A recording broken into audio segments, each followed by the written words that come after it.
오늘 함께 나눌 말씀은 출애굽기 1장 1절에서 14절입니다. 창세기 46장에서 출애굽기 1장까지를 함께 나눌 것인데 전부 다 볼 수는 없고요. 본문으로는 출애굽기 1장 1절에서 14절 함께 보시겠습니다. 제가 읽겠습니다. 야곱과 함께 각각 자기 가족을 데리고 애굽에 이른 이스라엘 아들들의 이름은 이러하니 르우벤과 시몬과 레위와 유다와 이사갈과 스불론과 베냐민과 단과 납달리와 갓과 아셀이요. 야곱의 허리에서 나온 사람이 모두 70이요. 요셉은 애굽에 있었더라. 요셉과 그의 모든 형제와 그 시대의 사람은 다 죽었고 이스라엘 자손은 생육하고 불어나 번성하고 매우 강하여 온 땅에 가득하게 되었더라. 요셉을 알지 못하는 새 왕이 일어나 애굽을 다스리더니 그가 그 백성에게 이르되 이 백성 이스라엘 자손이 우리보다 많고 강하도다. 자, 우리가 그들에게 대하여 지혜롭게 하자. 두렵건대 그들이 더 많게 되면 전쟁이 일어날 때에 우리 대적과 합하여 우리와 싸우고 이 땅에서 나갈까 하노라 하고 감독들을 그들 위에 세우고 그들에게 무거운 짐을 지워 괴롭게 하여 그들에게 바로를 위하여 국고성 비돔과 람셋을 건축하게 하니라. 그러나 학대를 받을수록 더욱 번성하여 퍼져나가니 애굽 사람이 이스라엘 자손으로 말미암아 근심하여 이스라엘 자손에게 이를 엄하게 시켜 어려운 노동으로 그들의 생활을 괴롭게 하니 곧 흙 이기기와 벽돌 굽기와 농사의 여러 가지 일이라. 그 시키는 일이 모두 엄하였더라. 아멘.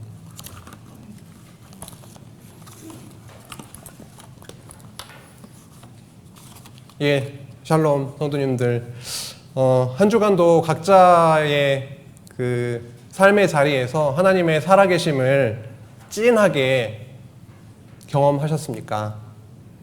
한 주의 삶을 통하여 하나님의 살아계심에 대한 그 확증의 농도가 그래도 조금은 저희들에게 더 짙어지게 하셨을 줄로 믿습니다. 지난주에 그 요셉의 이야기를 함께 읽어가면서 그 인생사에 시련과 형통이 반복되고 있음을 확인할 수가 있었습니다. 이는 여호와께서 아브라함에게 세우신 그 언약을 성취해 주시기 위해서 그 언약 자손을 보호하시고 형통하게 하시는 과정이었습니다. 이 과정은 지난주에도 나눴지만 담금질의 과정이었고, 그리고 어떤 과정이었죠? 한없이 낮추시는 그런 과정이었습니다. 여호와께서는 언약 자손의 범죄에도 불구하고 여전히 그 언약을 신실하게 성취하심을 저희가 확인할 수 있었습니다.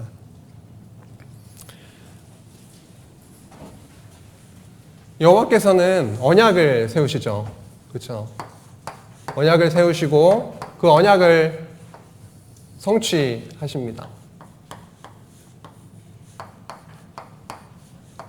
근데 문제는 언약을 세우시고 성취해 나가시는 그런 과정에 있는 그 현장에 있는 성도들의 삶이라는 거죠. 이 사이에 어디에선가 여호와께서 세우신 언약을 이루어 가시는데, 이 과정은 요셉의 인생을 통해서도 살펴봤지만 어떤 과정이 있다라는 것이죠? 고난과 형통의 과정이 분명히 있다라는 것입니다. 그래서 직선으로 성취하시는 것을 저희가 표현을 할 수 있지만 그 과정을 보면은 이 과정이 낮추심의 과정이고, 그리고 담금질의 과정이라는 거죠.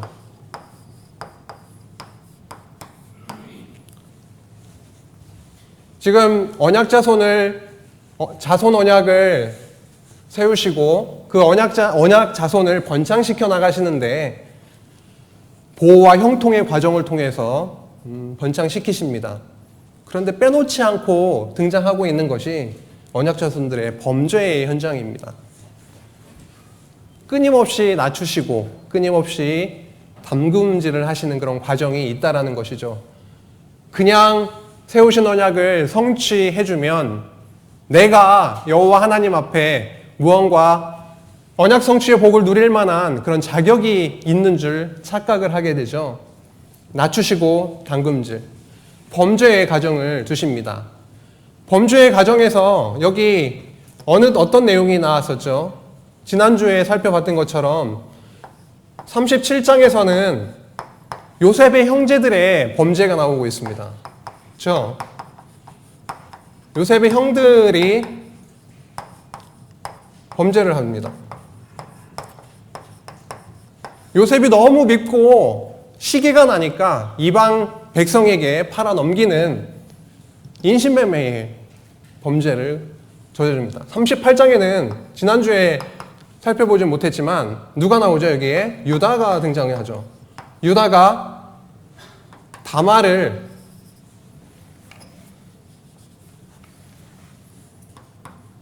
며느리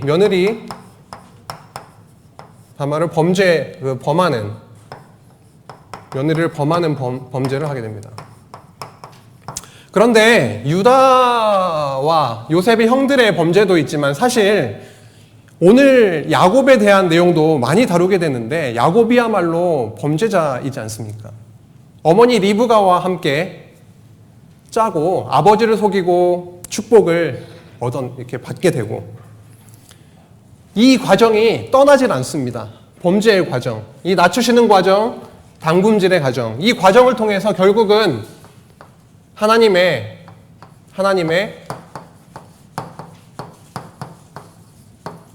살아계심을 확증해 주시죠. 나 정말 살아 존재한다 라고 하는 것과 그리고요 이 살아계신 하나님의 어떠한 하나님이신지에 대한 속성을 선포하시는 겁니다. 오늘 창세기 46장에서 출애굽기 1장까지를 살펴보게 되는데 이러한 과정을 통해서 하나님 정말 살아계시구나, 그리고 그분이 이러하신 분이시구나 라고 하는 것을 좀 깊게 리얼하게 확인하는 그런 시간이 되었으면 좋겠습니다. 하나님께서 바로에게 꿈을 꾸게 하셨습니다.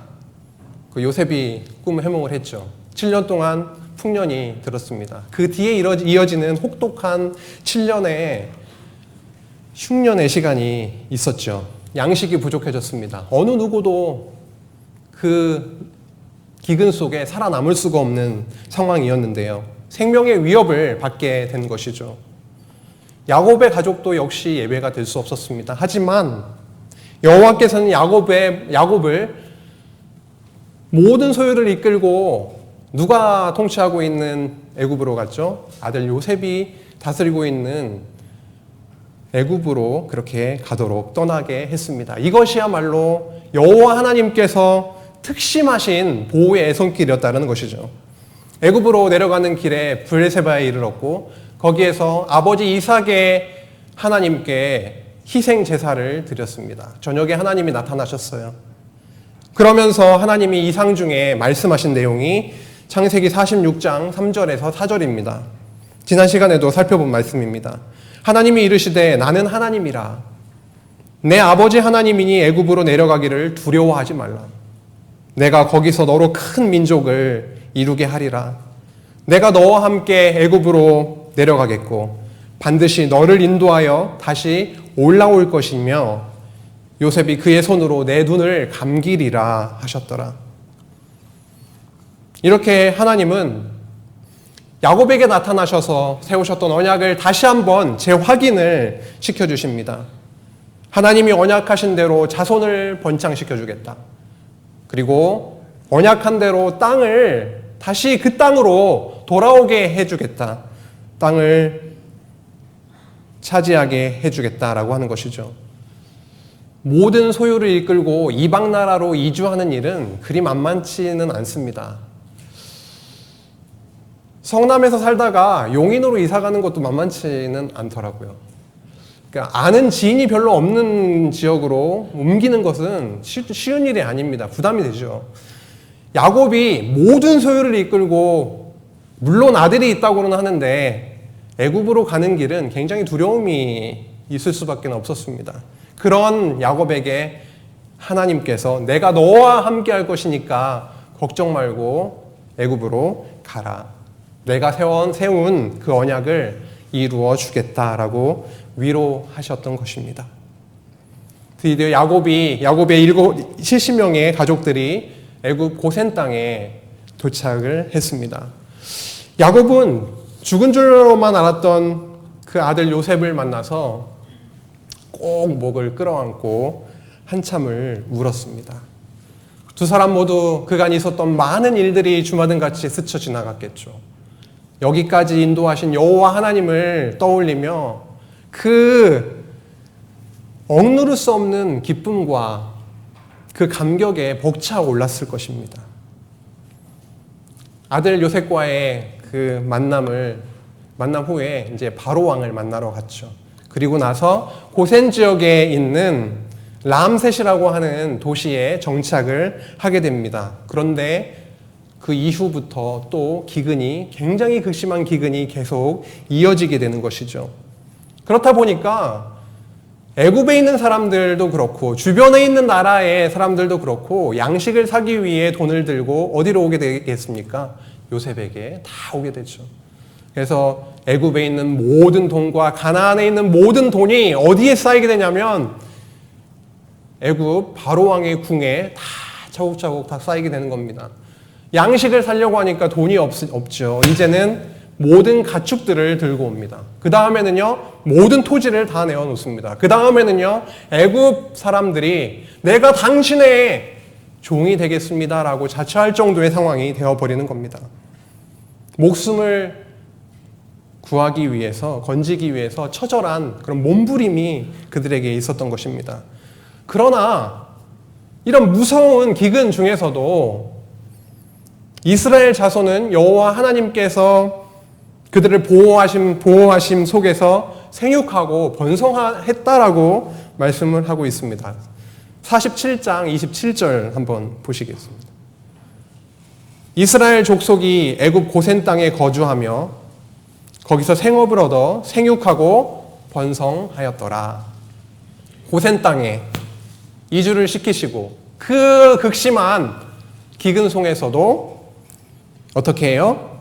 생육하고 번성하게 하셨더라. 야곱은 애굽에서 17년을 더 살게 됐고요. 나이가 147세가 되었습니다. 이제 죽을 날이 얼마 남지 않았구나라고 하는 것을 직감적으로 느낀 야곱은 요셉을 부릅니다. 그리고 굉장히 당부하는 말을 합니다. 47장 29절에서 30절입니다. 이스라엘이 죽을 날이 가까우매 그의 아들 요셉을 불러 그에게 이르되 이제 내가 내게 은혜를 입었거든 청하노니 내 손을 내 허벅지 아래에 넣고 인애와 성실함으로 내게 행하여 애굽에 나를 장사하지 않도록 하라. 내가 조상들과 함께 눕거든 너는 나를 애굽에서 메어다가 조상의 묘지에 장사하라. 요셉이 이르되 내가 아버지의 말씀대로 행하리이다. 야곱의 이러한 당부는 굉장히 분위기가 어떻습니까? 굉장히 엄중한 분위기 속에서 이루어졌습니다. 여기에 보면 29절에 허벅지 아래에 손을 넣는 행위가 나옵니다. 허벅지 아래는 생식기가 있는 그런 부위입니다. 거기에 손을 넣으라고 하는 거죠. 손을 넣는 그 위치에 손을 대고 넣는 것은 당신의 권위에, 당신의 뜻에 내가 복종하겠습니다 라고 하는 의미를 담고 있습니다. 야곱은 아들 요셉에게 말했죠. 내가 죽으면 가나안 땅에 있는 조상의 묘에 나를 묻어달라. 이러한 요셉의 당부는요, 여호와께서 아브라함에게 세우셨던 그 언약이 이루어질 것을 믿고 소망하고 있음을 보여주는 것입니다. 그가 애굽으로 내려올 때에 브엘세바에서 나타나셔서 세우셨던 언약을 재확인시키신 그 언약이 분명히 이루어질 것을 믿고 지금 아들 요셉에게 이러한 당부를 하는 것이죠. 내가 죽거든 여기 애굽 땅에 묻지 말고 저기 가나안 땅, 저 가나안 땅에 있는 나의 조상의 묘에 나를 묻어달라. 얼마 후에 이런 소식이 들립니다. 요셉에게요.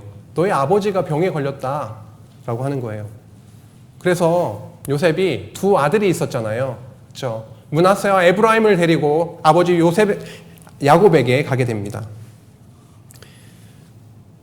이제 48장에 49장으로 넘어가는데요. 야곱의 축복과 예언의 부분입니다. 지금 이 부분을 살펴보고 있죠. 이 부분은요. 그렇죠? 이 부분에서 야곱의 형통 부분에서 먼저는 46장에서 애굽으로 이주하는 내용을 살펴본 거고요. 그 다음 47장, 48장 이렇게 48에서 49장은 야곱의 축복과 그 예언의 내용을 살펴보게 되는데요.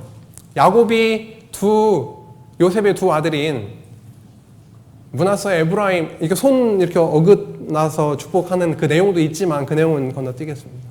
두 아들에게 축복을 하고 나서 이렇게 말합니다. 48장 21절입니다. 48장 21절이요. 이스라엘이 야곱이죠. 야곱이 요셉에게 또 이르되 나는 주구나 하나님이 너희와 함께 계시사 너희를 인도하여 너희 조상의 땅으로 돌아가게 하시려니와. 분명히 얼마 전에 당부했었죠. 내가 죽으면 가나안 땅에 나를 묻어달라. 그런데 또다시 조상의 땅으로 돌아가게 될 것을 언급하고 있습니다. 야곱은 죽기 전에 의도적으로 아들 요셉에게 여호와의 언약이 성취될 것을 반복적으로 이야기를 하고 있는 것이죠. 마치 운전할 때 앞에 어떤 교통상황이 있을지 모르고 길도 모르는 상황에서 몇 미터 앞에서 우회전, 좌회전 이렇게 알려주는 것처럼 앞에 분명히 그 상황이 있고 그 일이 있을 거라고 알려주는 것처럼 야곱은 분명히 약속의 땅으로 돌아가게 된다라는 것을 확신하고 아들에게 자꾸만 얘기를 하는 겁니다. 신신당부하고 있는 겁니다. 이제 야곱이 죽을 날이 얼마 남지 않아서 유언을 해야 되겠다고 마음을 먹었죠. 그래서 아들들을 모두 불러드립니다. 그의 죽음을 앞두고 모든 아들들에게 일어날 일을 예언을 하게 되는데 특히 유다에 대해서 예언한 내용이 굉장히 중요하죠. 앞으로 유다 지파를 통해서 통치자 왕이 날 것이라고 그렇게 예언을 합니다. 49장 10절입니다. 함께 읽어보겠습니다. 49장 10절입니다. 주가 유다를 떠나지 아니하며 통치자인 지팡이가 그 발 사이에서 떠나지 아니하기를 실로가 오시기까지 이르리니 그에게 모든 백성이 복종하리로다. 야곱은 여호와께서 아브라함에게 세우신 그 세 가지 자손 땅 통치의 언약 중에 세 번째 언약, 왕을 보내주시겠다라고 하는 그 통치의 언약이 어떤 지파요? 유다 지파를 통해서 성취될 것을 그렇게 예언을 했습니다. 이 예언은 유다 지파에서 누가 태어납니까? 다윗이 태어나고 그 다윗이 이스라엘의 왕이 됨으로 성취가 됩니다. 룻기서에서 사무엘 말씀이죠. 룻기서에서 다윗 왕이 출생을 하고 사무엘 상하의 내용에서 다윗 왕국을 준비하시고 건립하시고 보호해 나가시는 그런 과정 속에서 통치 언약, 유다 지파에서 왕을 보내주겠다라고 하신 그 예언의 말씀이 성취됨을 확인할 수가 있습니다. 이렇게 하나님께서 세우신 약속, 언약은 분명히 성취됨을 확인할 수가 있죠. 하나님의 주권과 능력으로만 성취되는 것이죠. 그런데 여기서 주목할 점이 있습니다. 지금 현재 어떠한 상황입니까? 그렇게 극심한 기근 중에서 생육번성이 이루어지고 있습니다. 첫 번째 언약인 자손 번창이 성취되고 있는 그 현장에서 플러스 원 가는 겁니다. 어떤 게 지금 나타나고 있습니까? 야곱이 계속 반복적으로 요셉에게 말하고 있는 부분, 그리고 야곱이 죽음 전에 유다에게 언약하신 예언한 내용을 근거로 한다면 땅 언약을 분명히 성취시켜 줄 것이다. 그리고 통치 언약도 분명히 성취해 주실 거다라고 하는 것을 미리 바라보게 하신다라는 것이죠. 굉장히 중요한 시점입니다. 이 시점에서 여기로 넘어가는 아직 출애굽 전이지 않습니까? 출애굽 전인데도 분명히 땅을 주시겠다. 다시 가나안 땅으로 돌아가게 해주시겠다. 더 나아가서 더 먼 훗날에 왕을 세워서 그 세우신 언약을 이루어 주시겠다라고 하는 것을 미리미리 앞에서 이야기를 해주고 있는 거죠. 야곱은 아들들에게 축복을 다 마치고 나서 하나님의 부름을 받습니다. 야곱은 숨을 거두기 전에 또 요셉에게 당부합니다. 내가 죽게 되면 가나안 땅 마물의 앞 막벨라 그 밭에 있는 구레에 나를 장사 지내달라. 앞에서는 조상의 묘회라고 하면서 두리뭉술하게 얘기를 했는데 이제 죽기 전에는 굉장히 구체적으로 얘기를 하는 겁니다. 가나안 땅에 가면은 마물의 앞에 있는 막벨라 그 밭에 있는 구레에 나를 장사해달라라고 하는 것이죠. 거기에 누가 묻혀 있습니까? 아브라함과 사라가 묻혀 있고요. 이삭과 리브가가 묻혀 있고요. 레아가 묻혀 있는 그곳에 나를 묻어다오라고 당부하고 있는 것입니다. 야곱이 이제 숨을 거두었습니다. 50장으로 넘어가면 이제 야곱의 장래의 내용과 요셉의 위로 내용이 이제 나오고 있는데 야곱이 죽었습니다. 애굽의 장례 절차가 있었겠죠. 그때 향을 이용해서 40일 동안 그 죽은 몸을 처리를 합니다. 그리고 70일 동안 애굽 사람들이 애곡을 하게 되는 거죠. 거의 국장 수준입니다. 그 애곡의 시간이 끝나고 나서 요셉은 바로에게 허락을 득하고 어디로 갑니까? 가나안 땅으로 가게 되는 겁니다. 왜요? 왜 가죠?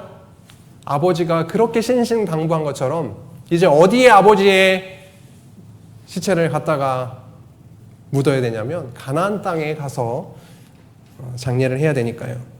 이때 고센 땅에 모든 것들을 다 끌고 간 건 아니었고요. 어린 아이들을 남겨놓았고 양떼와 소떼는 남겨놓고 가게 되었는데 그 장례 행렬의 규모가 어마어마했습니다.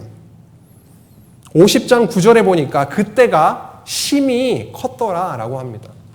심히 그때가 컸더라.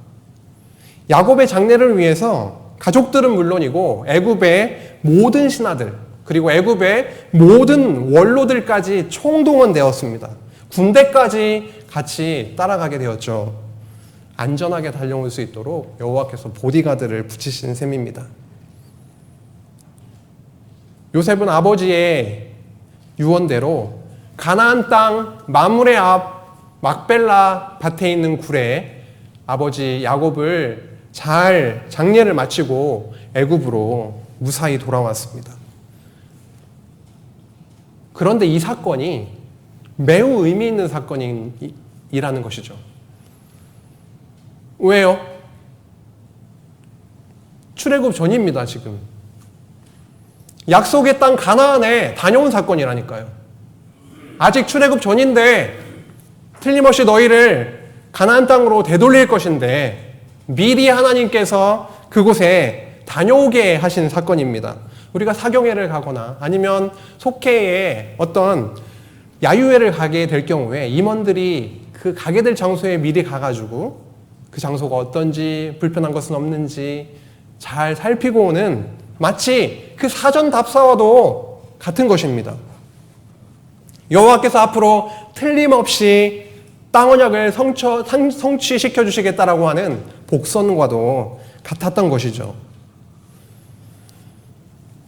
그런데 요셉의 형들은요, 아버지 야곱이 죽고 난 이후에 즐거웠을까요? 두려움에 떨고 있었습니다. 아버지가 살아계실 때는 나름대로의 방패막이 되었었는데 본인들이 행한 범죄의 내용이 있으니까 굉장히 두려웠던 겁니다. 그런데 요셉은 형들에게 놀라운 고백과 위로를 하게 되죠. 창세기 50장 20절에서 21절인데요. 함께 읽겠습니다. 50장 20절에서 21절입니다. 당신들은 나를 해하려 하였으나 하나님은 그것을 선으로 바꾸사 오늘과 같이 많은 백성의 생명을 구원하게 하시려 하셨나니 당신들은 두려워하지 마소서. 내가 당신들과 당신들의 자녀를 기르리이다 하고 그들을 간곡한 말로 위로하였더라. 해하려 했던 것을 여호와 하나님께서 선으로 바꿨다라고 하는 것이죠.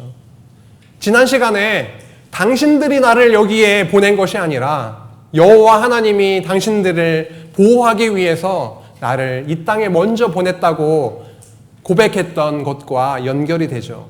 당신은 나를 해하려 했지만 하나님께서 그것을 선으로 바꾸셨다. 많은 백성의 생명을 구원하게 하려고 그렇게 하신 것이다.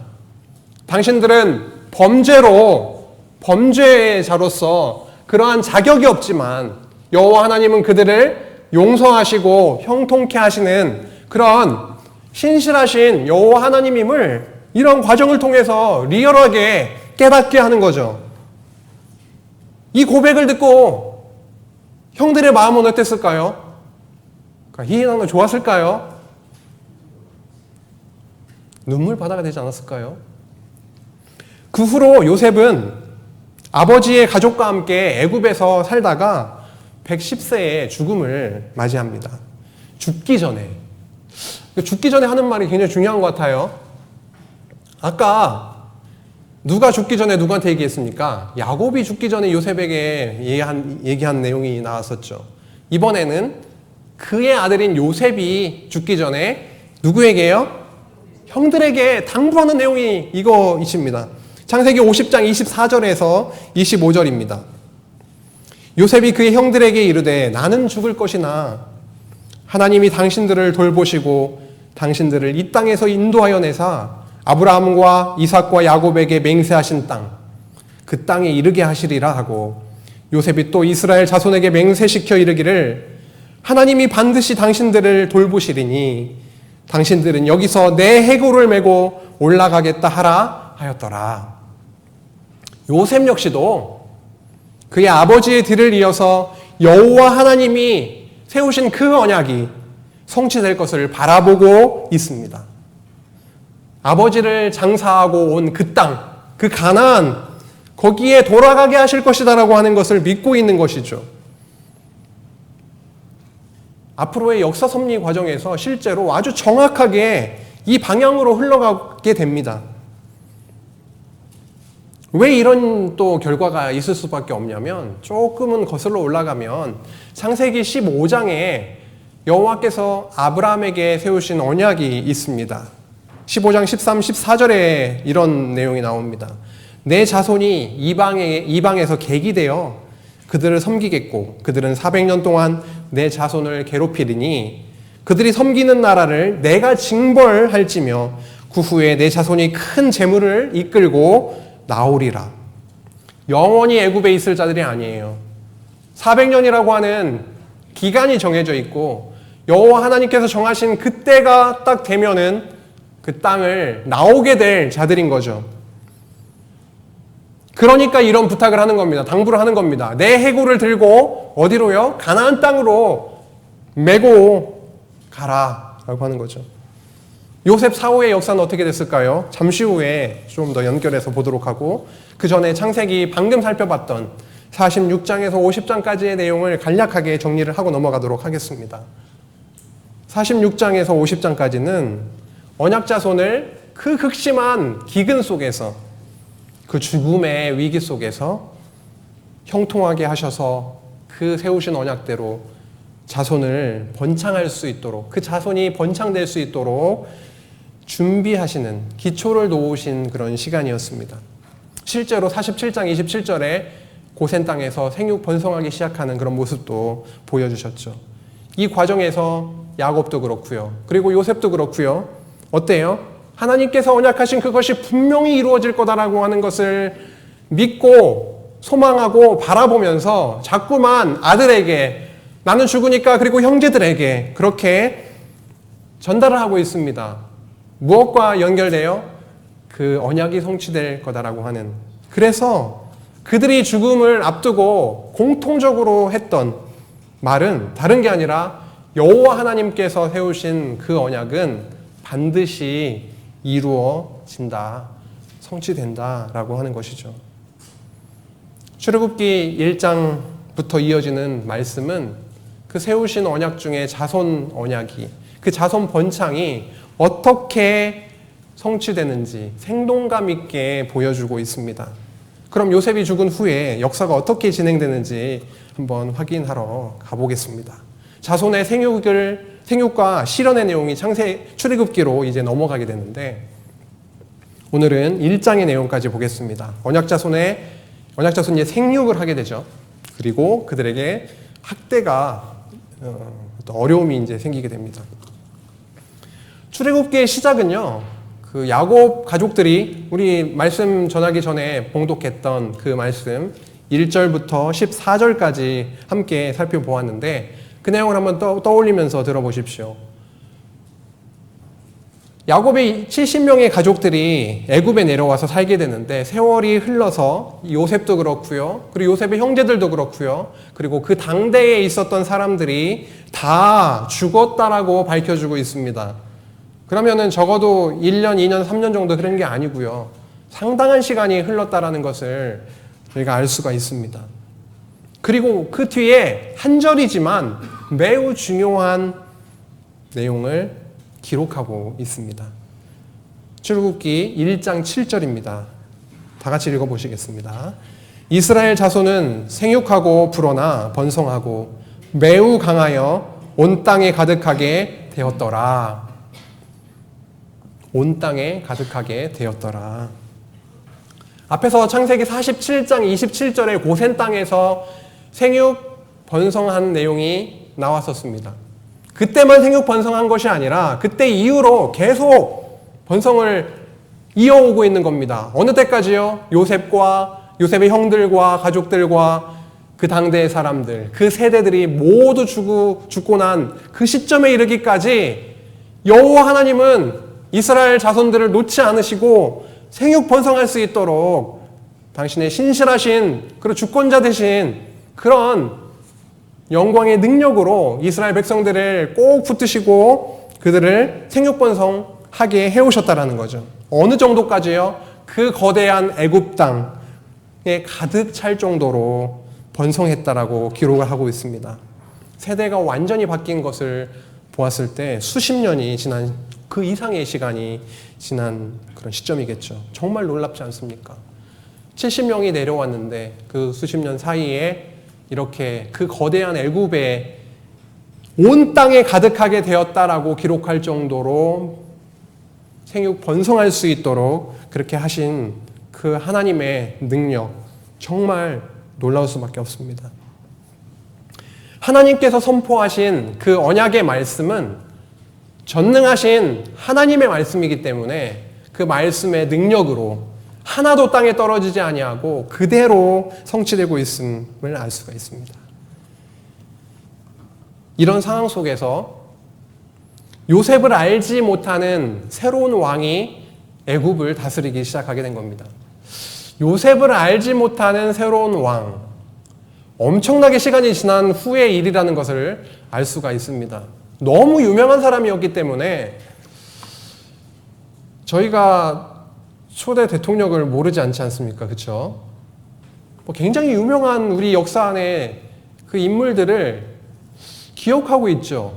생생하게 기억은 못해도 이름 정도는 기억할 수 있고 그 당대에 그러한 중요한 역할을 했었었지라고 하는 정도는 기억할 텐데, 여기 뭐라고 쓰여 있는 거죠?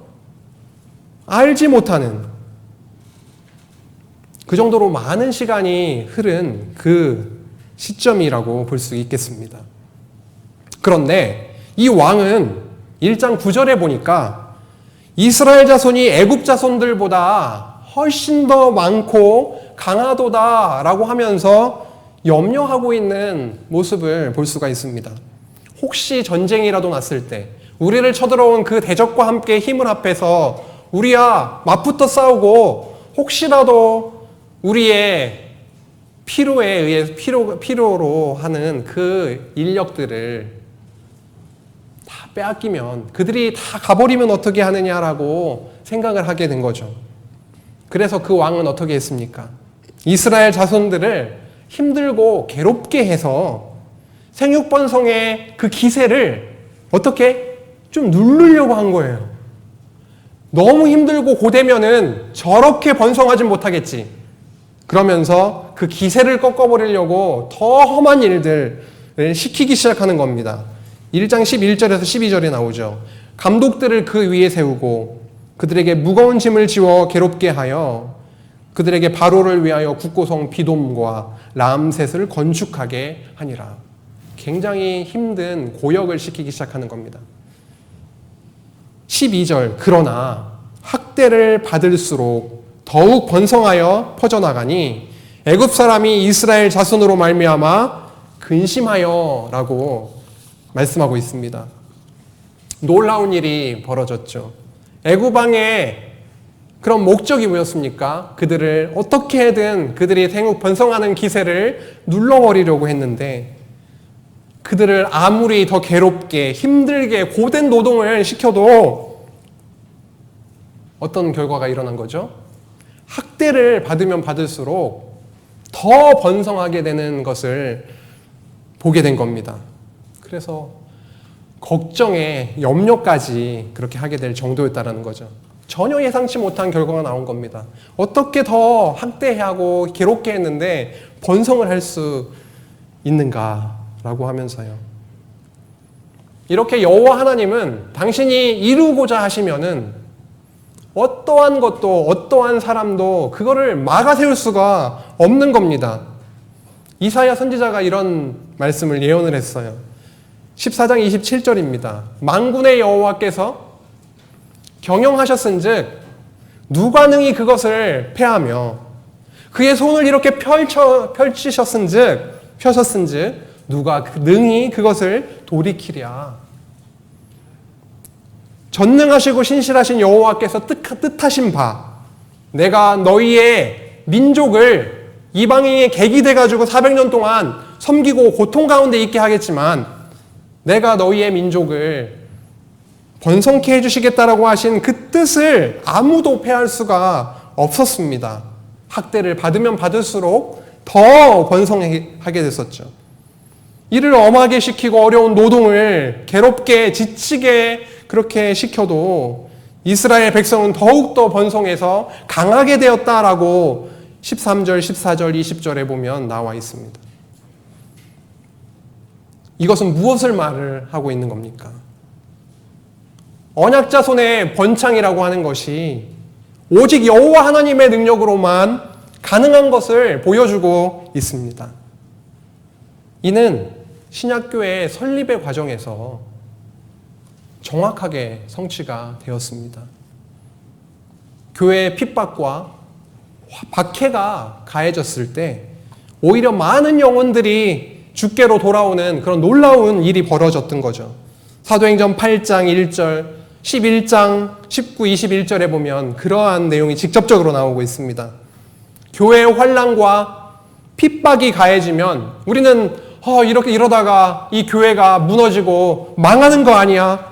라고 생각할 수 있지만 오직 그게 아니라 예루살렘 교회에 그런 환난과 박해가 있을 때에 오히려 그 복음은 더 힘있게 이방으로까지 퍼져나가게 되는 그 전파의 기회가 되었습니다. 하나님께서 해나가시는 일은 이렇게 우리의 기대를 뛰어넘고 우리의 상상할 수 없는 정도의 그 일을 해버리시는 거죠. 너무 놀라운 일을 해나가시는 겁니다.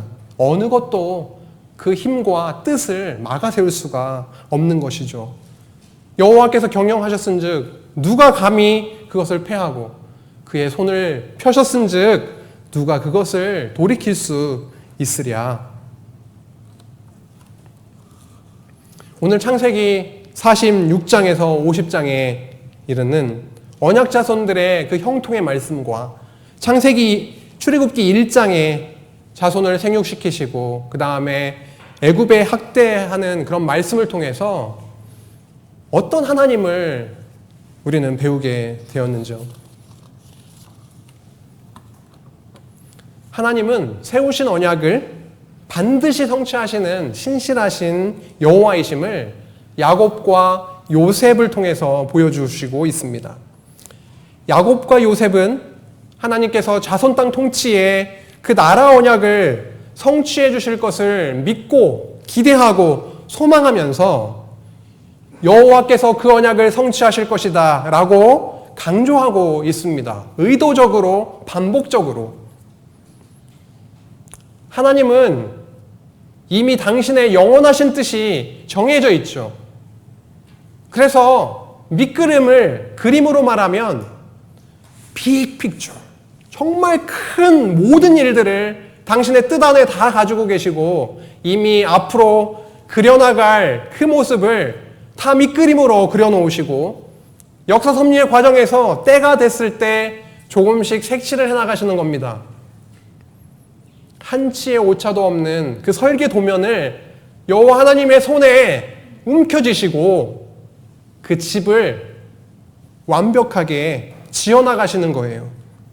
하나님의 언약의 말씀은 그것 자체로 능력이 있기 때문에 어떠한 곳에서 어떠한 것도 어떠한 사람도 그걸 막아세울 수 없고 신실하게 그것을 언약대로 성취해 나가시는 겁니다. 그들이 범죄한 죄인임에도 불구하고 신실하게 그것을 성취하신다라는 것이죠. 하나 더, 언약은 여호와 하나님의 능력으로만 그것이 성취된다라는 것을 선포하시고 있습니다. 바로 왕이 아무리 온갖 가지 방법을 동원해서 그들의 생육번성의 기세를 누리려고 했지만 오히려 그들은 그렇게 할수록 더 번성하고 더 강력해지는 것을 확인할 수가 있었습니다.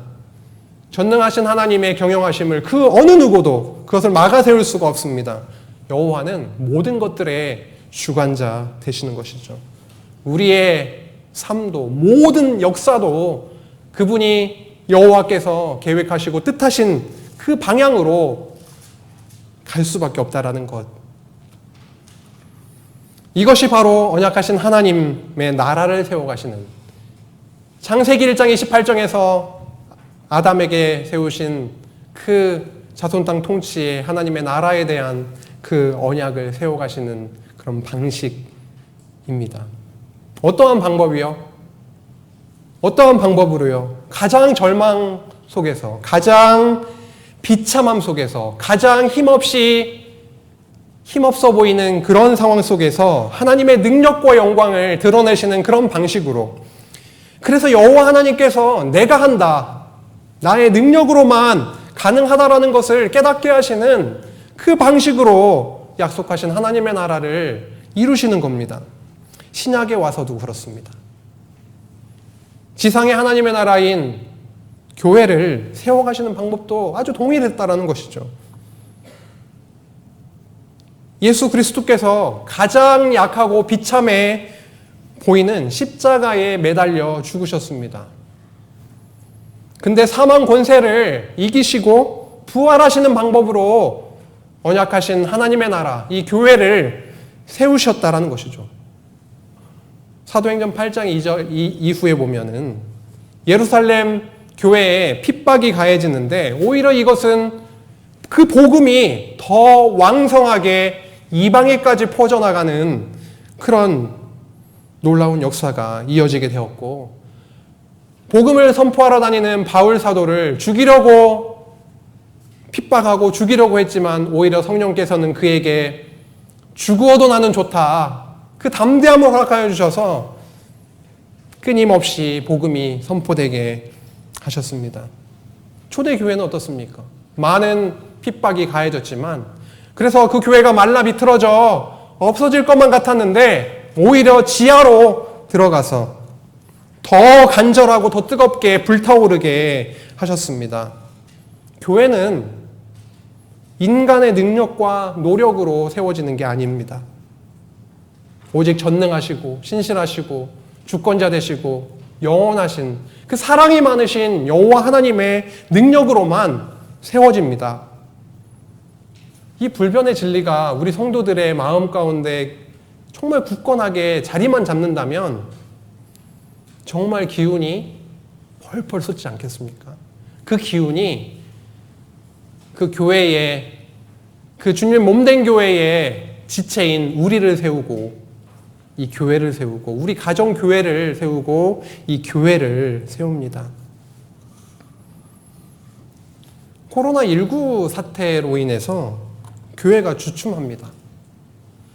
우리 교회에 주신 이런저런 어려움들 때문에 이런저런 일들로 교회가 어려움을 겪고 있습니다. 옆에 있는 지체들 한번 보세요. 얼굴이 밝아 보이고 웃고 있지만 그 마음은 썩어 뭉그러져 있을 수도 있어요. 그렇게 건강했는데 갑자기 건강에 이상 신호가 올 수도 있습니다. 때로는 소망이 없어서 좌절하는 시간이 있을 수도 있어요. 자신을 돌아보면서 내가 왜 이럴까? 라고 하는 질문이 하루에도 수도 없이 던져질 수도 있습니다. 그런데 사도 바울은 이러한 말씀을 하고 있어요. 고린도후서 12장 9절에서 10절은 이렇게 말씀하고 있습니다. 나에게 이르시기를 내 은혜가 내게 족하도다. 내 능력이 약한 데서 온전하여짐이라 하신지라. 그러므로 도리어 크게 기뻐함으로 나의 여러 약한 것들에 대하여 자랑하리니 이는 그리스도의 능력이 내게 머물게 하려 함이라. 그러므로 내가 그리스도를 위하여 약한 것들과 능욕과 궁핍과 박해와 공고를 기뻐하노니 이는 내가 약한 그때에 강함이라. 오늘 출애굽기 1장에서 이스라엘 자손이 핍박과 학대 속에서 가장 약하고 가장 비참하게 보였습니다.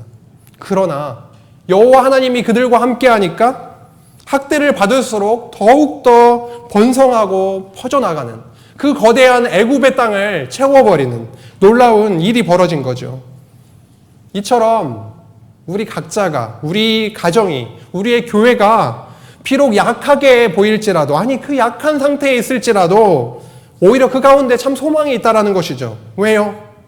가장 강하신 하나님이 이 땅에 오셔서 가장 약한 모습으로 죽기까지 낮아지셨다가 그것으로 끝나는 것이 아니라 세상 권세를 이기시고 부활하셔서 그리스도가 우리와 한 몸이 되셨기 때문입니다.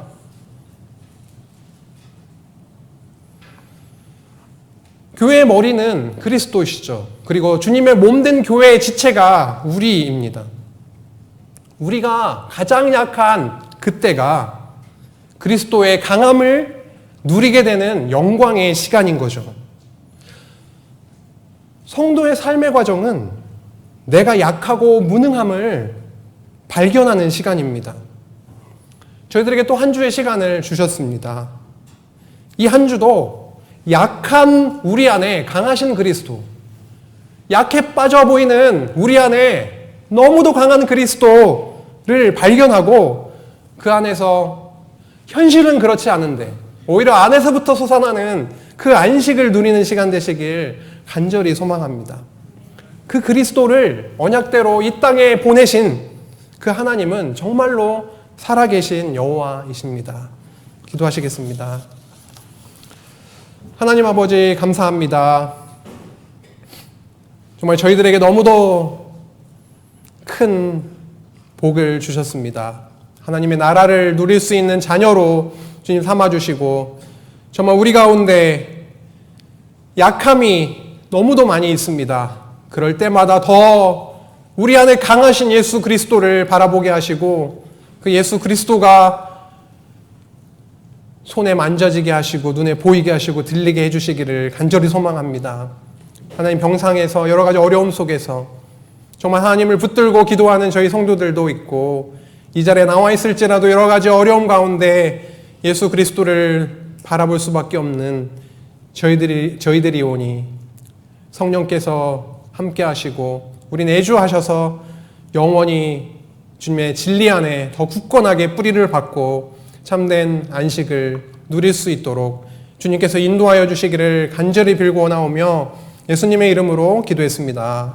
아멘.